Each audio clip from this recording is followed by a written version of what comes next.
You mentioned about what this room used to be used for and what it's used for now. Did it have any other uses when Lee and Roland were living here? Well, this room really used to come to life at Christmas, and Roland would buy a huge Christmas tree, and it went right up into the top of the roof there. And I don't always know how he did it, but he decorated it with wonderful inventions that he'd made. He used to cut up silver paper, baking foil and stuff like that, and that went alongside board decorations. And one year Lee came in with a whole lot of those twister things, you know, but they came in a roll, so you cut them off at great length and then twisted them up and then hung them on threads, and this whole room was filled with these lovely twisting spirals. It was fabulous. And the purpose of all this was that just before Christmas we would have what we call the bell ringing party, and this was for the farm staff and for local village people, and everybody would turn out, including the hand bell ringers, who were the actual bell ringers from the church tower, but they came with a set of very beautifully made handbells, and they would stand here in a semicircle and play carols and things like that. And then Roland and me and my chums would normally devise some kind of pantomime act which went on as well.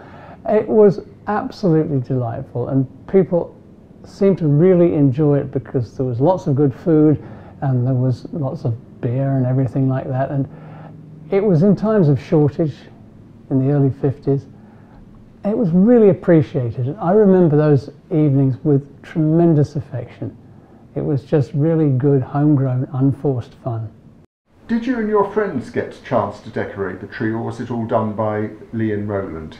Oh, when we were a bit older, yes, we were the guys that climbed around on the beams and nailed all the holly in place, and the masses of holly and ivy and everything, and it was great fun doing that.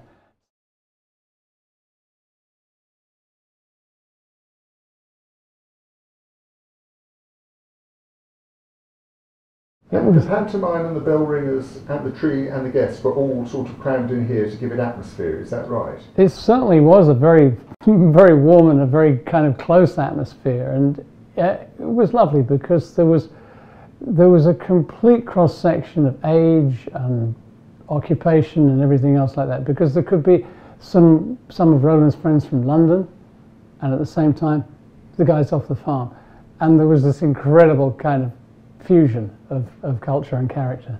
And did Lee and Roland both get involved with Christmas? Were they both as excited about it?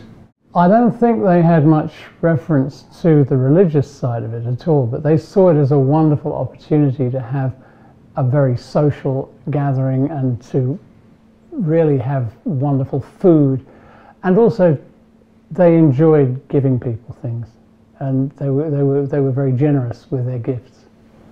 Did you have what we think of as a traditional Christmas, or did the surreal come into it in any way with decorations and the meal?